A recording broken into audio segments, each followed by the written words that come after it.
Hi everyone. I want to start with something a little unsettling. Your phone knows where you slept last night.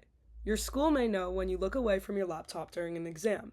And dozens of companies you've never heard of know your daily routines: what time you leave your house, how long you stay for at work, who you were with, and where you go afterward. Most of us assume our privacy settings protect us, or we tell ourselves we have nothing to hide. But the truth is that our phones, apps, and digital tools know far more about us than we realize, and they're recording these details constantly.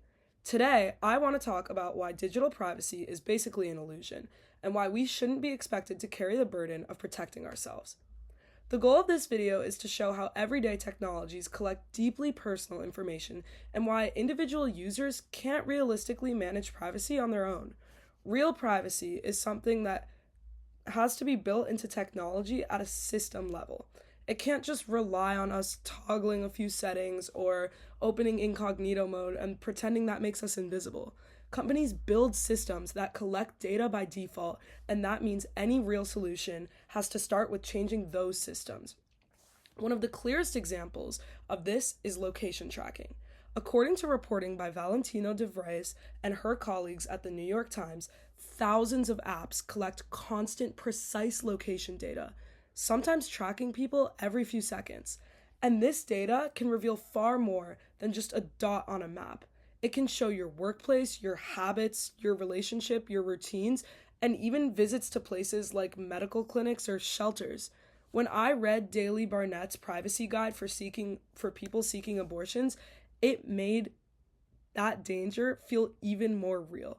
She describes how someone's location history or search history could expose them in ways that they never intended, especially in states with restricted healthcare. The scariest part is that most users have no idea how detailed this tracking is or how many companies have access to it, which shows why current consent mechanisms are totally inadequate. Privacy issues also show up in places we don't expect, like education. Kelly and Oliver from Electronic Frontier Foundation talk about remote proctoring apps that monitor students during online exams. These tools scan your room, track your eye movements, and analyze your facial expressions. They can even misinterpret normal nervous behavior as suspicious. And the problem is that students don't get to opt out. You literally have to submit surveillance in order to take a test. This goes way beyond targeted advertising. It's a surveillance built directly into systems that people depend on. Another misconception people have is the idea that my phone must be listening to me. But as Maxwell Zeff from Wired explains, companies often don't need microphones at all.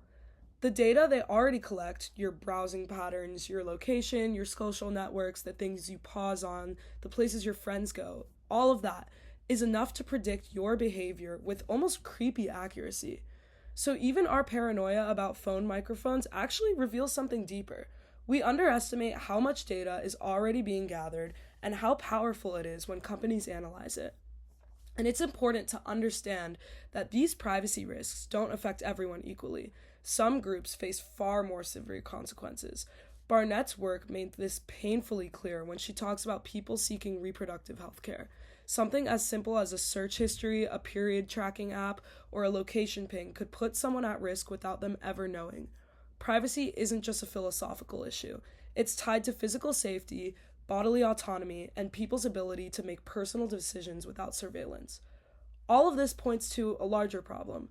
The issue isn't individual behavior, it's the systems themselves. McSherry and her colleagues at EFF argue that expecting individuals to protect their own privacy is unrealistic when platforms are built to collect and monetize data by default. Instead, privacy should be the default.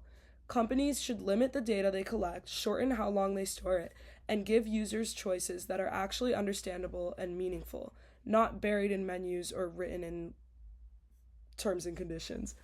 So to close, I want to return to the central message. Protecting privacy requires systematic change. Yes, personal steps like using stronger passwords or adjusting settings can help, but they can't compete with the scale of surveillance built into modern technology.